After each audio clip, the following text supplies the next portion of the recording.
everything makes it into the headlines, but we bring you the full story. Join Uchenna Cyril Anyoke, a renowned media personality and former president of the Nigerian Publishers Association, as he unpacks the real issues behind the news, from politics to public policy, economy to human rights. Nothing is off limits. Expert guest, in-depth conversation, local and global perspective. New episode every week on Facebook and YouTube. Watch now on Freedom Square TV. Follow for updates and behind the scenes clips. Beyond the headlines, beyond the news. Good evening and welcome to Political Conversations on Freedom Square TV.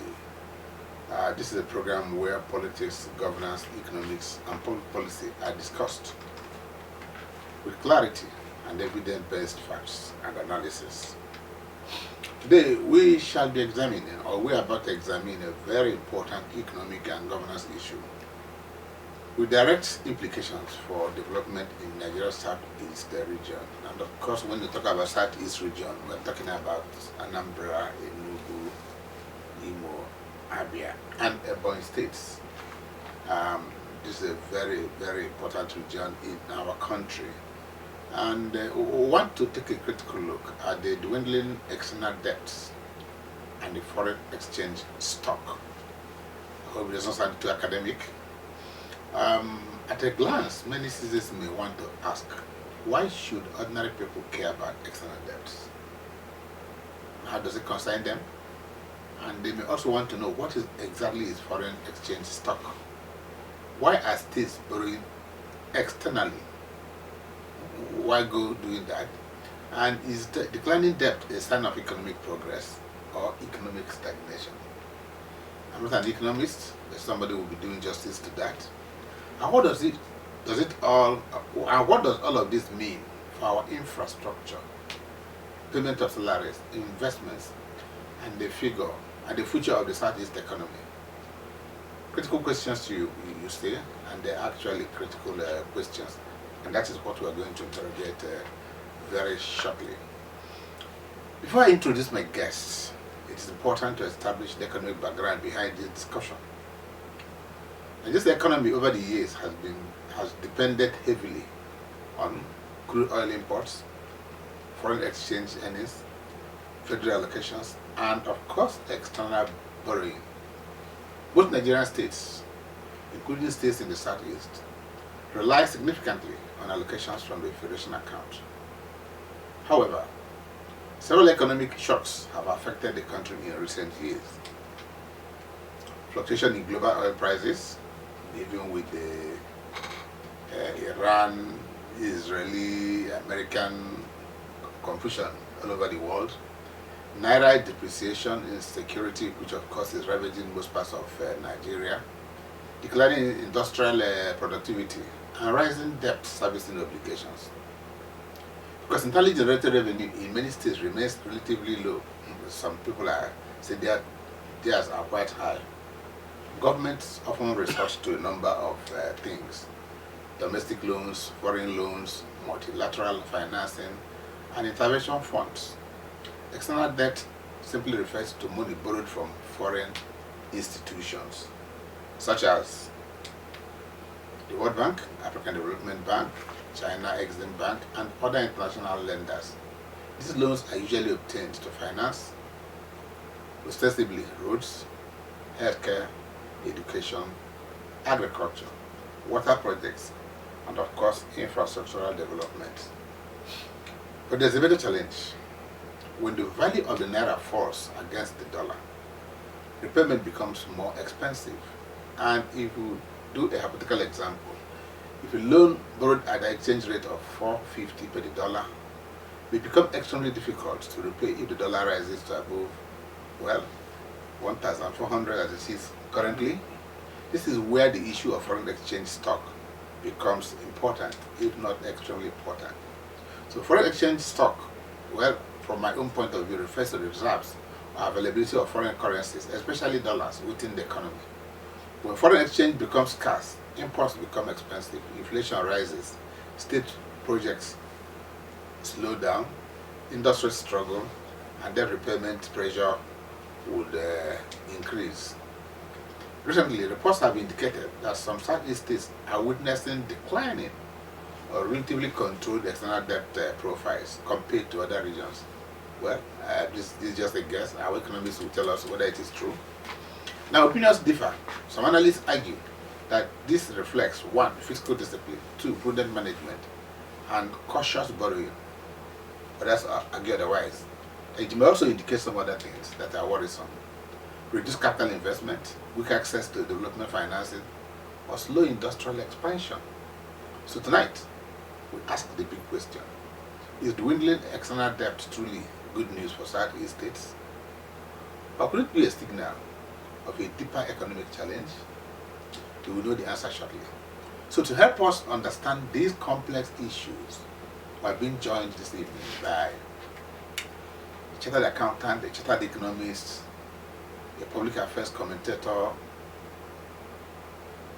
One, of course, if you must add that, is a public affairs analyst and the welfare officer of the guild here in Enugu. He's a man with several feathers. He's Professor Chukwuikoba. Prof, good evening and welcome to Political Conversations. Good evening, Papa Knight. It's always my pleasure to... I'm a host. I don't know what makes Papa Knight into this matter. It's not a religious thing. But Prof, let's even start from the beginning, from the basics. So when people hear about dwindling external debts in Southeast, what does that mean economically?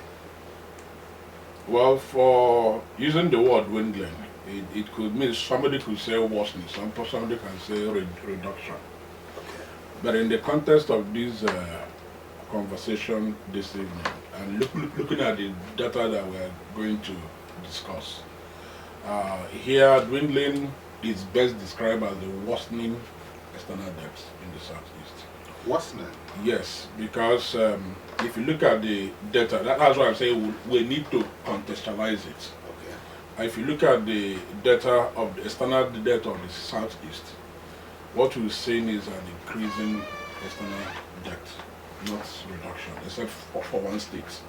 Whose external debt is reducing, or two of them, that is external debt is reducing. Aside that, the other 4 Southeast states, from 2023 to date, their external debt is on the rise. So, but using your own concept here, dwindling means reduction. Okay. But when we frame it based on the available data sets, okay, the dwindling here contextually means worsening external debt because it's rising. Oh, that's quite challenging. Anyway, well, again, because you said that, my next question ordinarily, may need further explanation. I was going to ask, should actually, in the context we used it, we're thinking that dwindling means declining. But okay, so should citizens celebrate this external debt, quote unquote, dwindling? Or should they first ask what those loans were originally meant for? Well, I think you've answered the question. The first question should be, what were the reasons for contracting the loans in the first instance? Well, that also determines whether it is justifiable to have gone that way in the first place. But unfortunately for most subnationals, rarely do citizens of the different states get to know what these loans are all about, because they rarely get to know when these loans are contracted.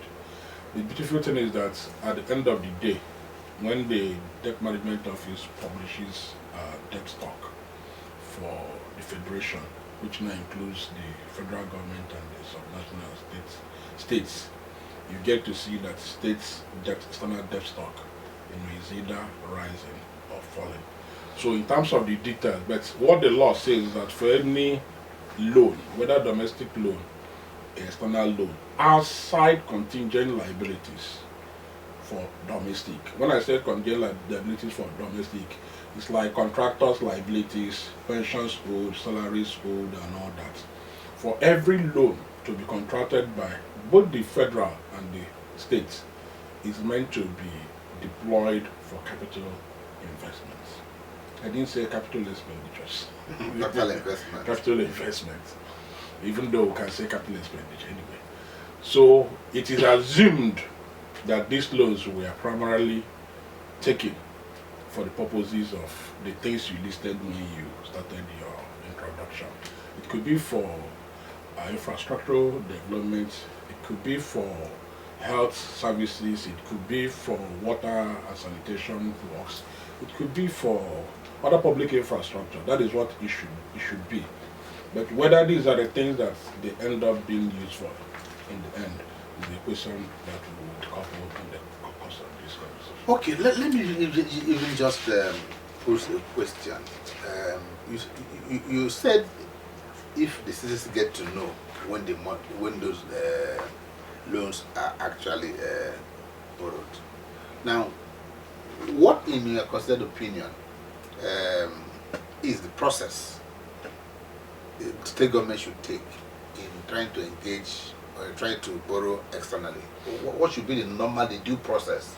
First is that for any external loan, it has to go through the federal government.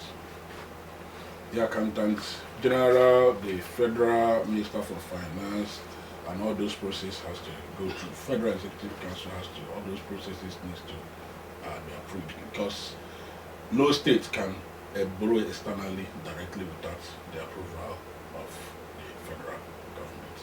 Because within the national accounts, these loans are under the federal government, Nigerian government, not just by the states. And which is why the federal government deduct a source to repay these loans. So, and also before the state can borrow, it's important that these things go through the State House of Assembly for approval.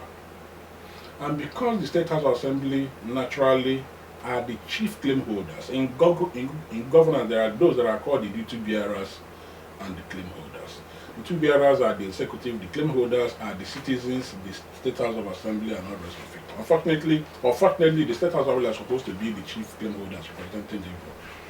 And naturally, these things go through debates at the House. And during that time, sometimes you can have public hearing. People, the citizens will know, you write an order. You see that happens most times at the federal level, where the president will write to the National Assembly. And we read it in the news that the president has written to that assembly requesting for approval of so amount of loan. But at the state level, you don't get to know anything. So you just look at the debt stock for state when DMO has published, and you see that either their loan has increased or reduced, and you begin to ask, what were these loans meant for? But beyond that, when every state presents their annual budget to the State House of Assembly, because we run normally a budget deficit, the state governor, as part of those presentations, will say that they will borrow social amounts, external social amounts, domestic, to fund the budget. It is always there.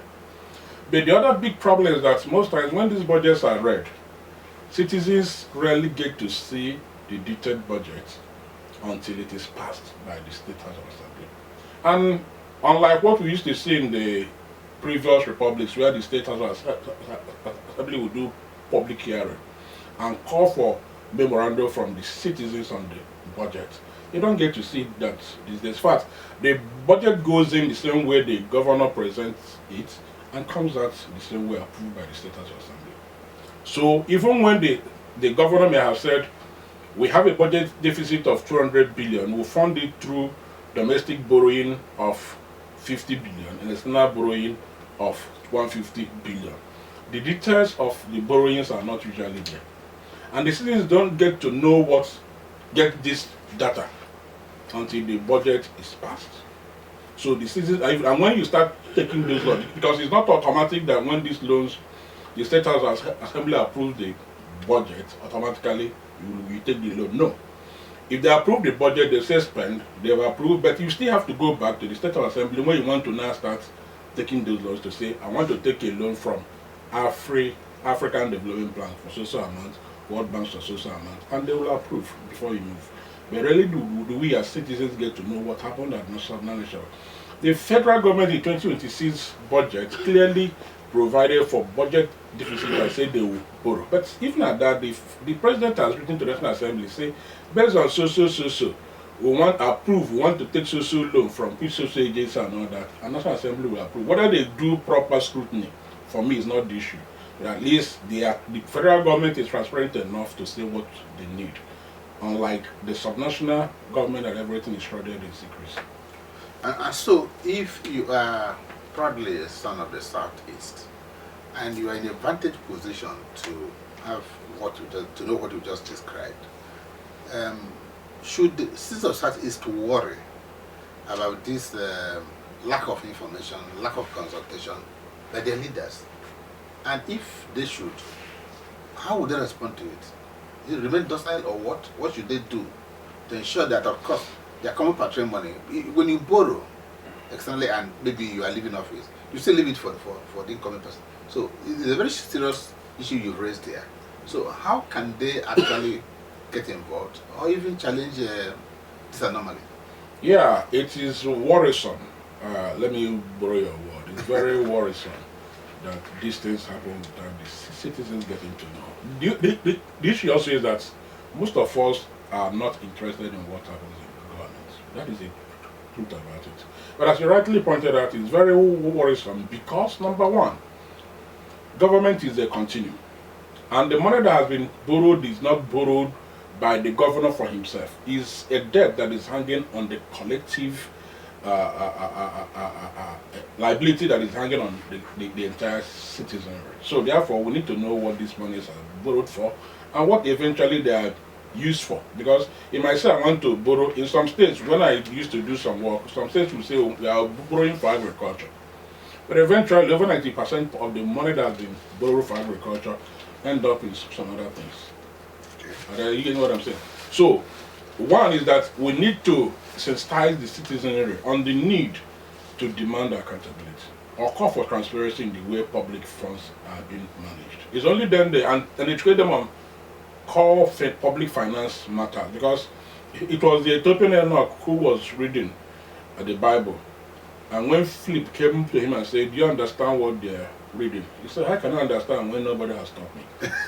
So most of our citizens they do not have the knowledge enough what this thing is all about. So they feel it's nothing. And all the rest of it. So they need to know.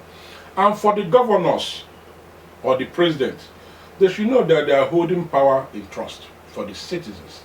And as such, part of the things that is happening is that you need to consult, you need to be open. Let them know what these things are all about. Seek their consent. They might not say, I'm not sure when you do it, everybody will say don't do it, but let them know what this one is. Because it's only when they know they can follow through to know if, in the end, the purposes for which the loan were accrued or borrowed were now being used for such purposes. Okay, even when the industries you find in the Southeast may not compare to what is obtainable in Lagos, Southwest, or thereabout, still many industries in the Southeast depend on imported materials, imported machinery and raw materials. That's just basic. So how does forex instability affect business, employment, and manufacturing in this region? You know, when you started, before I answer your question, when you started, I say dwindling external debts and foreign exchange stock or shock. Now, if you look at Nigeria as a country, we are building our external reserves for certain purposes, for major two purposes. The first purpose is for trade, to be able to service your import and all that. Then the other is also to service your loan, debt servicing, both interest and all that. So that's where your stock helps you to do that. But more importantly is the exchange rate shock. And I like the hypothetical issue you raised. For some states whose loan, in 2023, when some governors came into office, their loan might be around, there are some, let me use the state where in Enugu. The loan stock was about 123 million US dollars. As at that time, exchange rate was less than 500 naira per dollar. So when you convert it to naira equivalent, it's not that big. But when it increased with the exchange rate of about 1,004 something 500, you can imagine the quantum of money that is, and also what it entails in debt service. Because what I like is federal government is not paying states they want their FAC in dollars. They pay them in naira. They don't pay them in dollars. So what it means that for the repayment also, it's like taking the money you have, reconverting it to dollars and paying back. Because when federal government will be paying back, they take what we have in naira and convert at the prevalent exchange rate and pay back. So that brings the exchange rate shock. Now, no longer stock, the shock. Because as the exchange rate is ballooning or fluctuating, it has impact on your debt servicing, including the interest rates. Okay. Because most times what the states are doing, those that give you loan might say, don't start paying the principal until 5 years. They'll be paying us the interest. So after 5 years, you start paying some percentage of the principal and interest. Eventually, in the end, you might find out that what you've paid as interest may be even more than what you borrowed in the end. And that puts pressure on the availability of money, the availability of funds to be deployed to provide the necessary amenities to the state. And that is what, at the federal level, the government is suffering. When you are spending over 70% of your revenue annually for debt service, you have less money for other things that you need to do as a nation. But to solve that problem, what the federal government is doing, has done, and has continued to do, is to borrow more. And exactly what is happening at the state level. You borrow more and use part of the money you borrow to service previous debts. And that keeps increasing. So the problem becomes continuous. So, and I will say it also here for our listeners, debt is not a bad thing. But it is bad depending on what you use that debt to do. And that is why those days, People's Club, got me here game, every Wednesday, be trying to my game. And that was the problem of most of the entrepreneurs in the Southeast those days.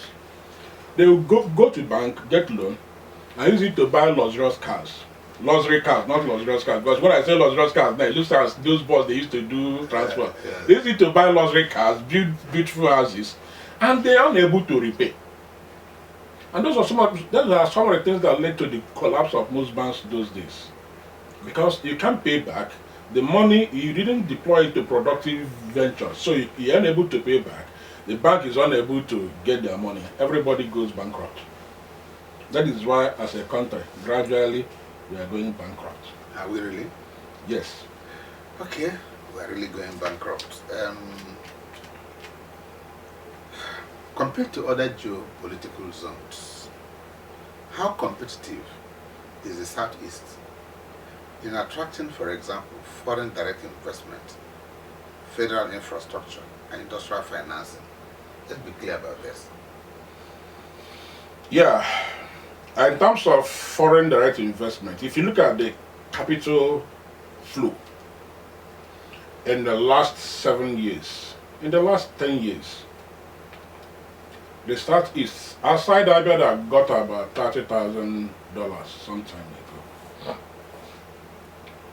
Most of the Southeast are not getting any capital flows. Despite that, most of our governors should be traveling, gallivanting to countries and say they are going to look for investors.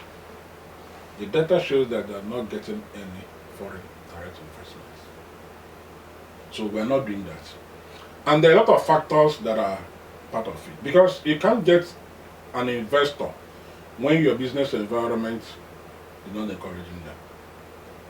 So one thing is to have media optics. Another thing is also to the reality on ground. Let me give you another instance. If you go to most of the Southeast government websites, you don't see anything that shows an investor firsthand what investment opportunities that are in the Southeast states. That's that. You don't.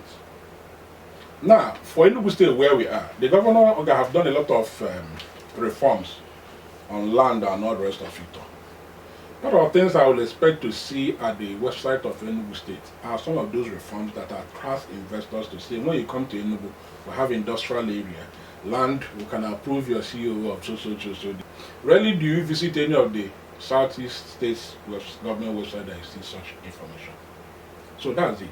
Secondly, when even those that will come here, by the time they arrive, they will discover that most of the things that they read in the newspapers and all that are not the reality on ground. So it's like more like Sorokwonum, just follow my words, but do not follow the right on ground. And that cannot work. Do as I say, not as I do. Do as I say. Not as I do. Yes. So, but when you go to the southwest,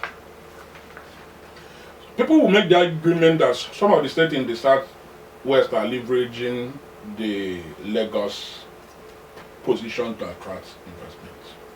But it's beyond that. What has happened is that most of those southwest, Ogun and all that, knew that Lagos State is becoming very saturated. So they created a conducive business environment that allows investors to come. So most of the big factories now are now in Ogun. Agriculture-wise, they are there. Industry-wise, they are there. Manufacturing, they are there. Universities, they are there. So, for an investor, when he's coming, he's looking at all those things. Because even you as a person, if you're investing in the US, now part of things you'll be looking at, if you travel with your children, will they have a good hospital where they will go if there's any issue? Do you have security? What is the policy consistency? So there are a lot of things investor looks at. It's like when people cry that the exchange rate is high. For me, what I always say is that I look at more at exchange rate volatility, and that is what any investor looks at. It's not whether it's 1,900 or 2,000 per dollar. They are more interested that it's not tomorrow you import goods or imported goods at 450. By tomorrow it has gone to 1,006. By the time you finish selling, it has gone to 2,000 or come back to, so you can't do anything. So it is up to your money. And it's become difficult to even repatriate your funds. That is the most important thing. So that is what the Southeast is really facing. We have left, some of them, not all of them, have left governance and are, thriving on media optics, to make people believe things are working. When in the actual sense, what is required to drive economic transformation, social transformation in most of the Southeast states are non-existent. You just mentioned something that caught my attention, and something that could actually encourage investment, but on the reverse side, it could discourage that. And that's has to do with the issue of insecurity. I don't know the current state of insecurity in the Southeast. But I'm sure, I do recall very sincerely, there was a time I was getting engaged with a Mexican group for a television, radio outfit in Enugu specifically, not just now, not with this administration. But I recall that even when they came, they were quite enthusiastic. But when they did one or two inquiries from their embassy, they said they can't guarantee their safety in the Southeast. So the question then is, how is this security, what is the plan to discourage investments, and what's the economic pressure in the region? It's only a man that is safe and secure that will start making real investments. Security has improved in the Southeast, but it's not yet where it ought to be. And as I was taking my bath, getting set for this thing, something came to my mind, and it was based on the conversation we had before I traveled. Okay. About the external debt. Okay. When I said we'll look at domestic and external, I said no, let's look at external.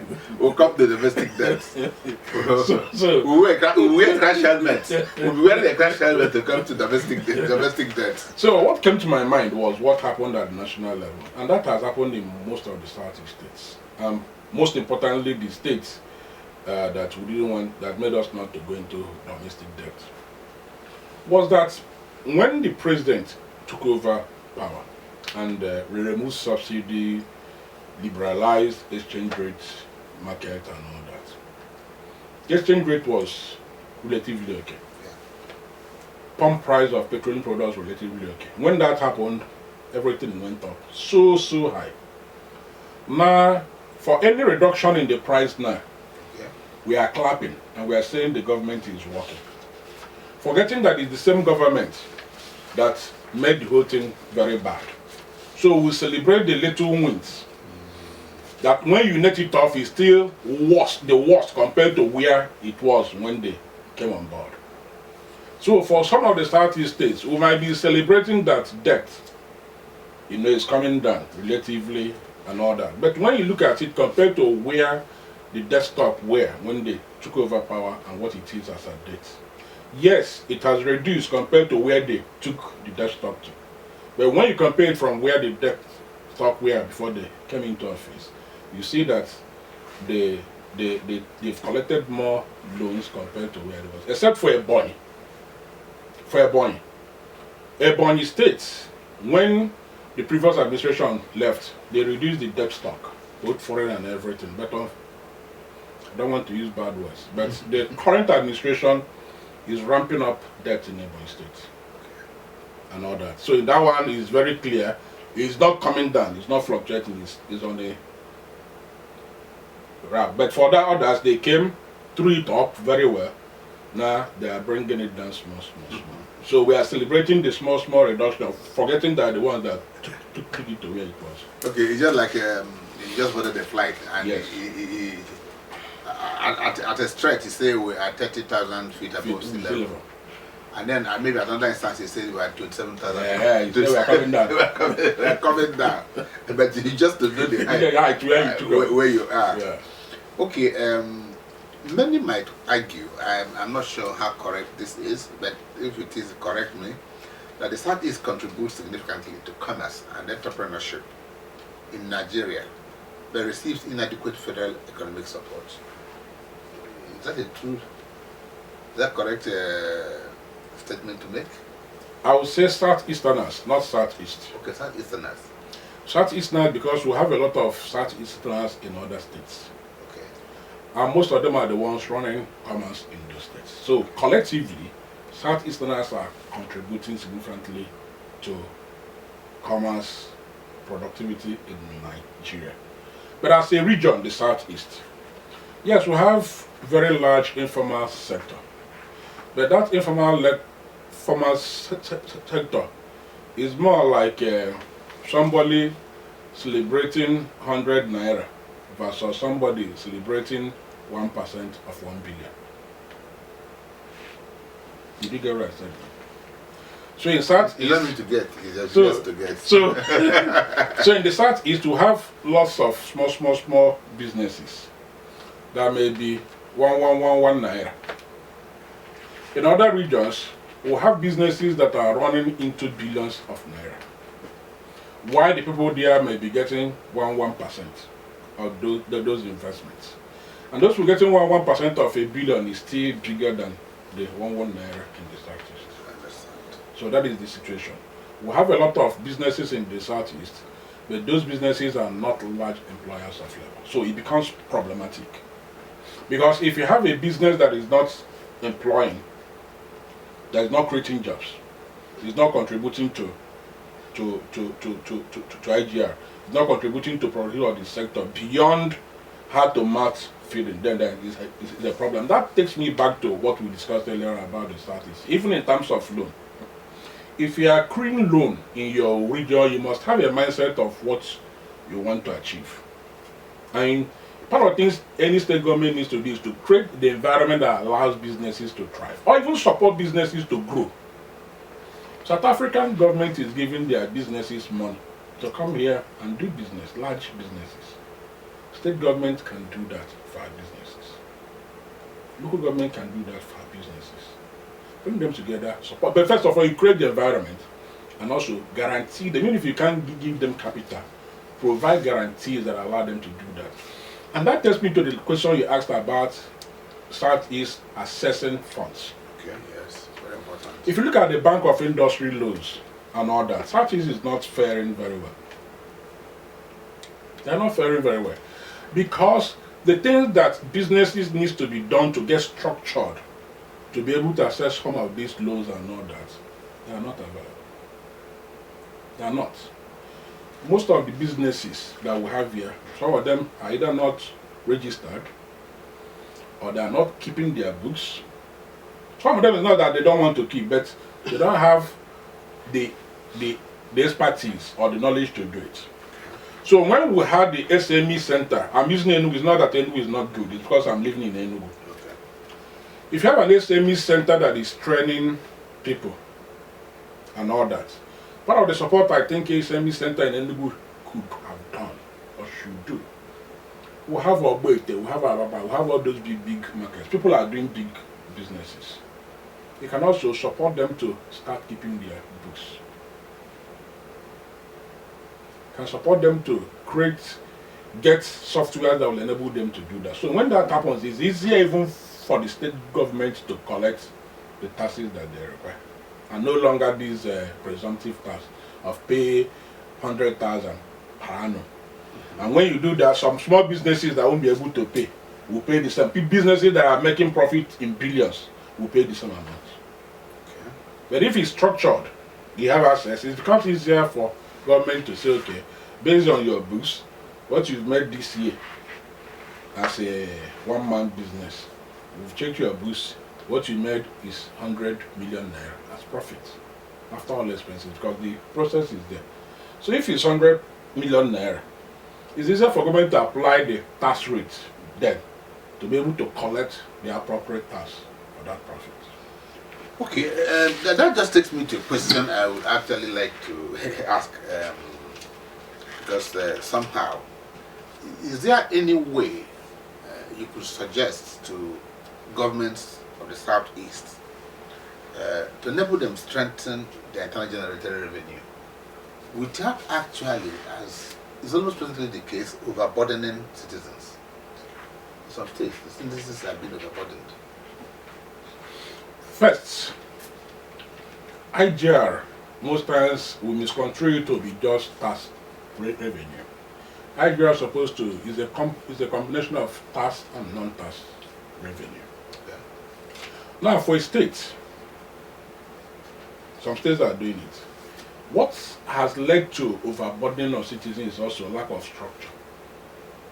Because the state has not helped businesses to structure very well. So they keep imposing tax on even things that are not supposed to, they are not supposed to impose tax on.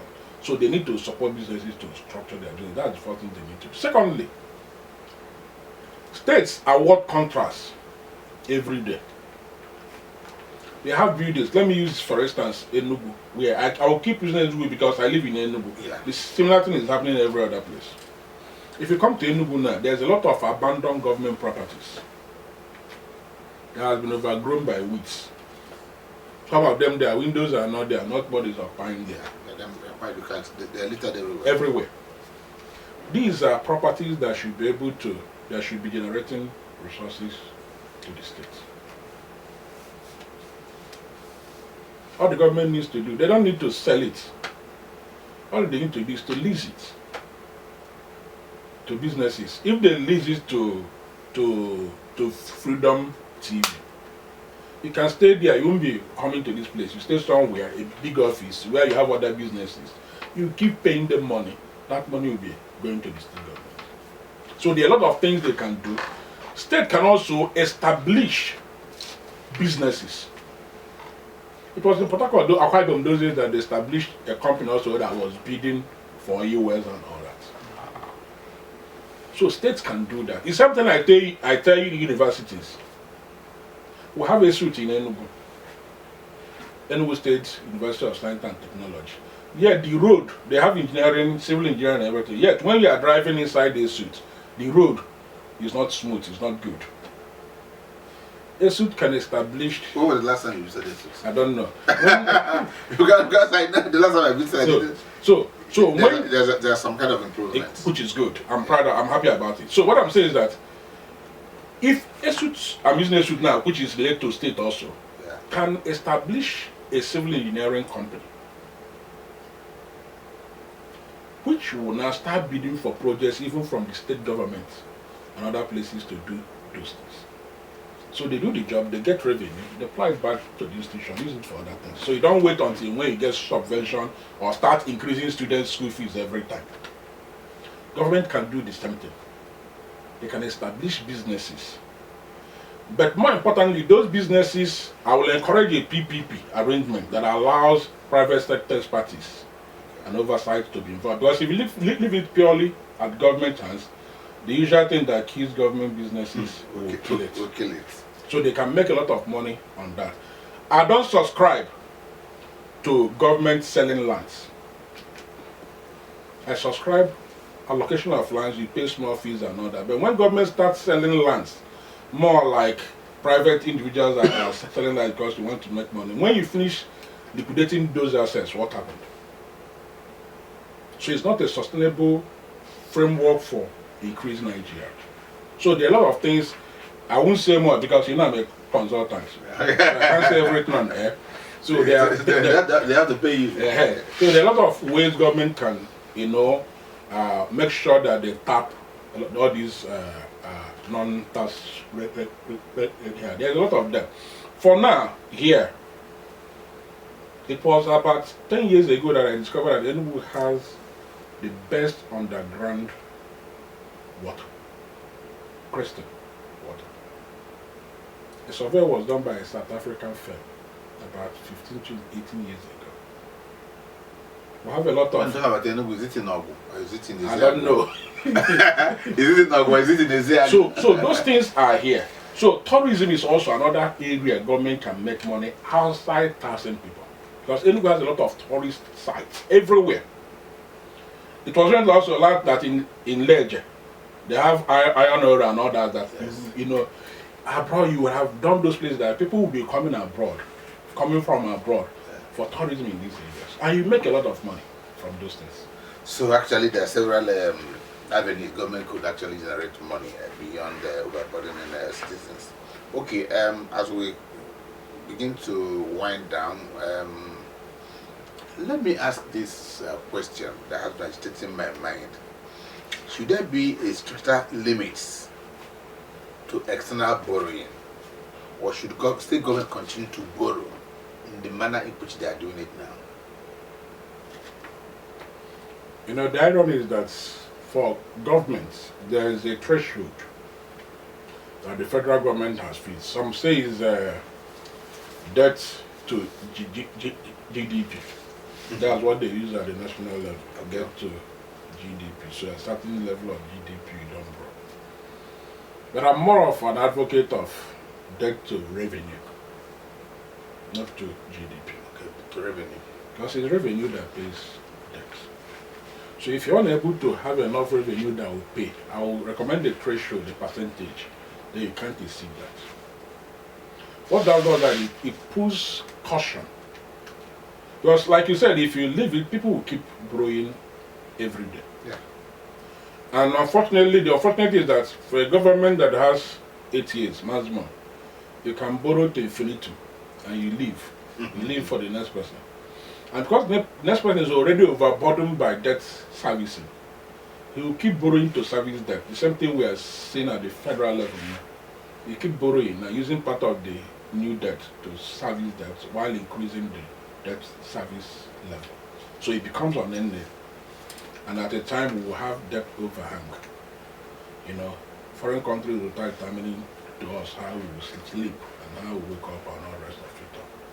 And if you don't take time, you lose your sovereignty completely because of the Bible says the lender is always above to the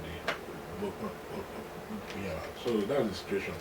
You had alluded, and I think I sincerely agree with you somehow, that you give the example of Enugu that obviously is blessed with tourism sites that could be developed and could attract foreign exchange to the state. And I'm sure other Southeast states would seem to have that. Yes. But what sector or sectors should the Southeast states prioritize to improve foreign exchange flow apart from this tourism? Should it be in agriculture, technology, export trade, or manufacturing? Every state has comparative advantage. There is an article I wrote sometime, I'll share that with you after this program, where I looked at every of the 5 Southeast states, what they have, where they have comparative. And I say, don't compete. If a boy is good with agriculture, Let's support, and that's what a part of things I think Southeast, the Loan Commission needs to also look at. Support Ebonyi to focus on agriculture. Like I said, Enugu is good for tourism, education. Get big libraries in Enugu. Do tourism sites in Enugu and all that. You look at Onitsha, Anambra. What is Anambra very good at? You focus on that. Imo is a junction state. Everybody comes in and goes. So it's good for hospitality business. So you can do that and look for other things also Imo can do. So every state, what I'm trying to say here, the Southeast shouldn't be competing against each other or one another. Look for the states where do you have comparative advantage. Everybody focuses on that. In that case, we are working collectively to achieve Southeast growth. Without competing. So we can support. So when we say we need this, everybody knows that it's in Ebonyi, you get it. When you need this thing, we know it's here, you get it. Before, when I came to Enugu newly, I knew, what we had in Owerri there was just one library, the state library. Which automatically, in fact, I don't think any state now has any library. It's painful. There's a state library in Enugu. Which state library? In name or in working? It's working. The one at Abuete. Yeah, close to Abuete. Yeah. When was the last time you visited there? I don't need to visit there. So what I'm trying to say, when I came to, I know even Osaka has library, people come from far to go and visit. You have a bookshop then. People were coming to buy bookshops. So Enugu was known as an education center. What I thought would have happened would have built on that structure. You go to National Library then, the books I never knew existed, I will go there and stay. I go to the one, that time, Obuete wasn't as nice as it is, so you can go there. But over time, the place got dilapidated. National Library, we are not even putting new books. No, in fact, you can see 2,000 books published in 2000 there. We'll still make, we'll still make deposits. Not the month. No laptop, no digital library, nothing. So how can that work? So Enugu needs to look back again and say, what do we need to do to revive some of these things? We have more than enough in Enugu. I love Enugu. I love Enugu so much. I love my state also so much. And all that. So, but there are things, let's find out where we have comparative advantage and focus on that. Gradually we'll build the Southeast. Another thing we need to do also to make sure that Southeast is also thriving. Outside foreign direct investment and all that. Is also to have ring roads. Okay, in fact, one of my last questions will be on economic collaboration and integration. So you can roll that together with what you are now saying. Yeah. To have ring roads connecting the entire Southeast. Let me give an example. When I don't know whether it was Ugwani that was in office or Sullivan and Obi. When this road, Major Express Road, had problem, we started using the other road inside. The old road. The old road. I think it was Sullivan that built to a certain stage, or Anambra that built. I don't know which one they had built. But we found a place that was so bad. At that time, the people will stay for hours. After Jericho. Yes. If that road is good, and the one from Oji, there's another one that goes from Oji to Ofoma and all that. Yeah. Built well, you find out that we will connect easily, both for commerce, both for business, both for agriculture, both for socials. The Enugu state government said that he wants to build monorail. I pray that comes to pass. Praise the Lord. So the Southeast can also do that, because when we cry of marginalization, I'm one of those that say, yes, there's external marginalization, but what we are suffering more is internal marginalization. I say people. Because when you look at the money, the federal allocation that we've received since 1990 date, collectively, if we have deployed it for the development of the Southeast, we won't be looking at the federal government for anything. When this money comes, those that are the stewards will just deploy the way they want, take the one they will take, hide the one they will hide inside tank, and all the rest of it, and we're still crying of marginalization.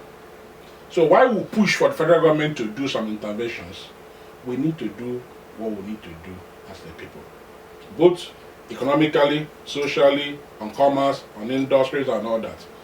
In ending also, when I came into Enugu newly as a younger boy, I knew there's an industrial layout in Enugu. And I remember then there are some factories were there also. That was where my Namco and all those people, I let's say QMS roofing sheets then, all those people were there. Niger gas that has been fertilized by the governor, all thanks to the governor also. Where all those places. But over time, instead of developing that industrial area, they were parcellated and sold to private individuals as residential areas. That. And a similar thing that is happening in almost all the southeast states. So how do you attract big investors, big investments by the time they come? So you take them to Akbof. Of course, we're developing New Enugu and all that. So Okay. there are a lot of other areas. Even near Enugu is more of bad residential. Okay, before I ask you what is my last question, because we're discussing the Southeast, and over time, since 1999, there has been this exclusive league of Southeast Governors Forum. I say it's an elitist group of Southeast Governors Forum, and they meet from time to time, go from state to state, have Southeast chairman of their forum, and many have argued that given where they are today and what they have achieved, that they're not living up to. You talked about this collaboration, like a ring road, like even rails connecting the Southeast. Like, in fact, if the Southeast governors had lived up to their billing, perhaps Southeast would have been an Eldorado, so to speak. They tried the economic summit, which our friend and their friends Oludo chaired in those days. They did the economic, they did the security summit. I want to look back, Prof. I will ask you, as you speak to our viewers, has the Southeast Governors Forum, so to speak, lived up to their billing or up to people's expectation? Well, I wouldn't know what the people were expecting. They should turn around the fortunes of the Southwest. Yes, but that is if that was what people were expecting when they get the people that are in government into government. But that we are not on economic front, so no politics. So I'm not going to go deep into that. Yes. But the answer is no. They have not lived up to the expectations, and that's why what I said that if you look at the quantum of FAC, I'm not talking about IGR now, quantum of FAC and other intervention funds that the Southeast have received over the years from 1999 to date, we have no reason to be crying off marginalization if they've deployed those funds effectively. Now, for the Southeast Economic Forum, Southeast Governors Forum, the question you ask is that, first of all, for you to determine whether an organization or people have fared well, you have to look at the objectives for establishing it. The big question will ask ourselves that, what are the objectives for the Southeast Governors Forum? Is it for them meeting to talk about, manjakere, slap hands and all that? Or is it for the development and progress of the Southeast? If it is if that is the purpose, then the structure that is required and the willpower that is required to allow them to achieve that is not in place. Because for me, I see the Governors Forum, Southeast Governors Forum, more of as an association of governors that needs to talk and go. I will repeat, just for media optics. And that was why at the time I said that what I see them do is coming to issue public statements, and that, in fact, by the time they drive into their cars, every discussion in that room vaporizes. And that's what has happened. For that to happen, you need to have a strong secretariat that is made up of strong technical people. Not politicians. Not politicians. That's number one. Number two, those governors need to have the willpower to work within themselves cooperatively, not competitively. But what we see, whether they own to that or not, is that they are competing among themselves.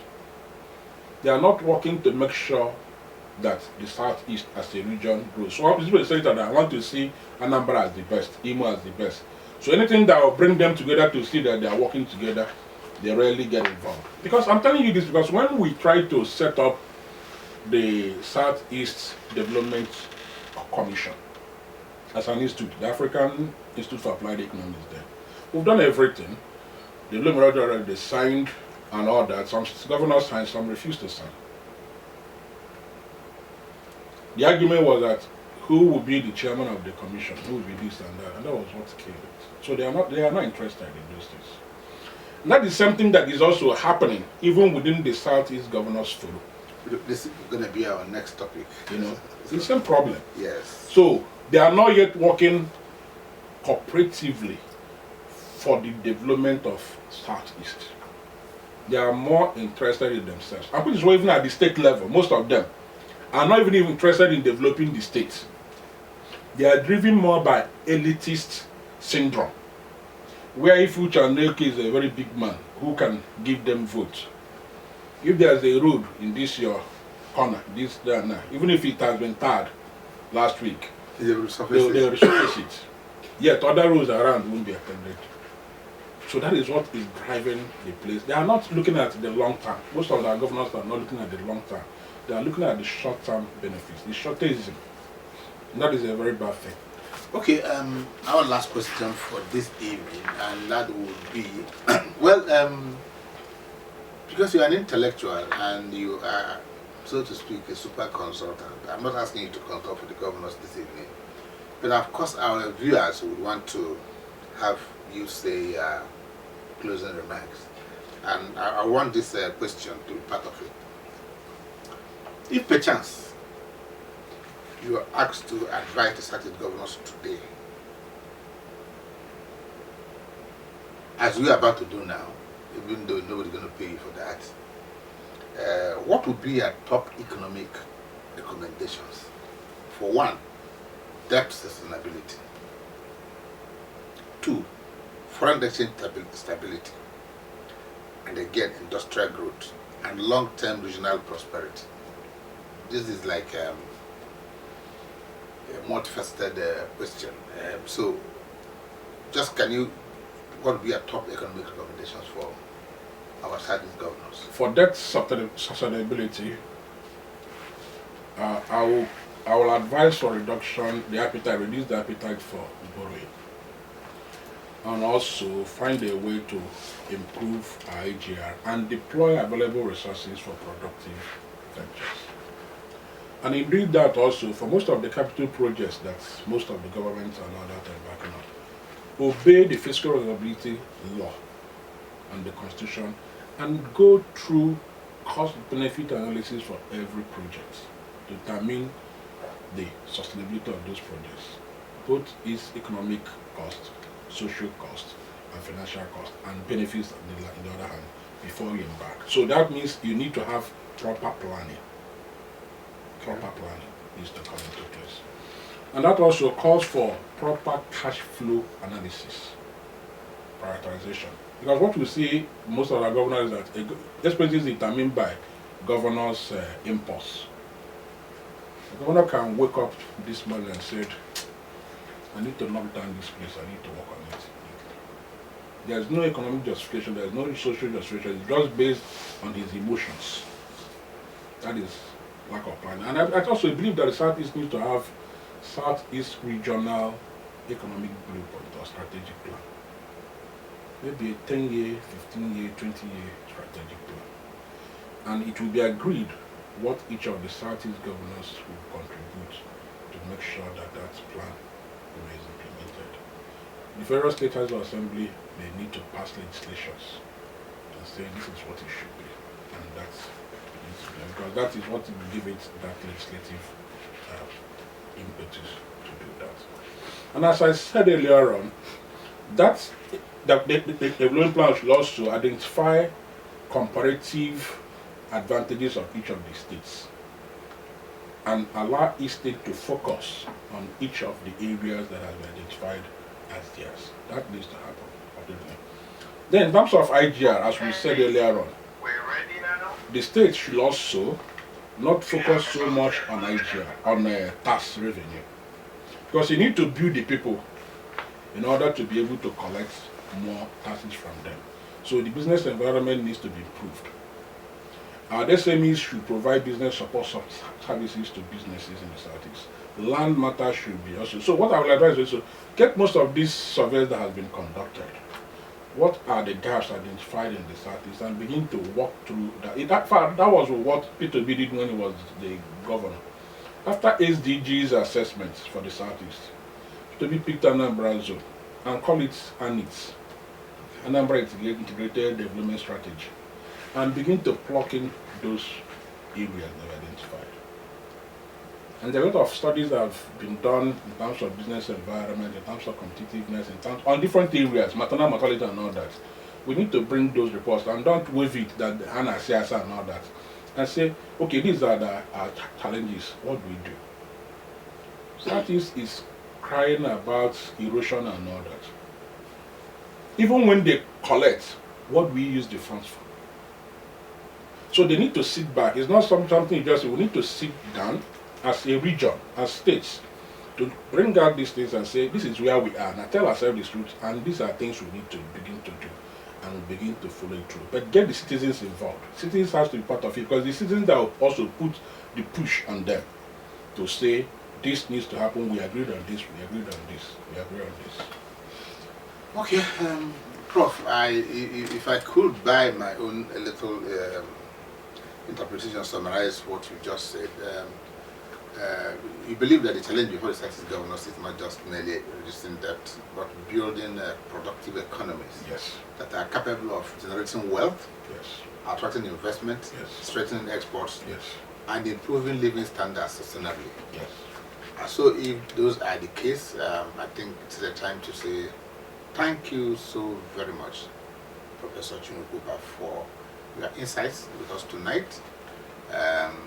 I'm greatly enriched by the points you raised. I'm greatly educated, because economy, investment, foreign exchange, dwindling or declining, I've learned one or two things, and I guess my viewers also did that.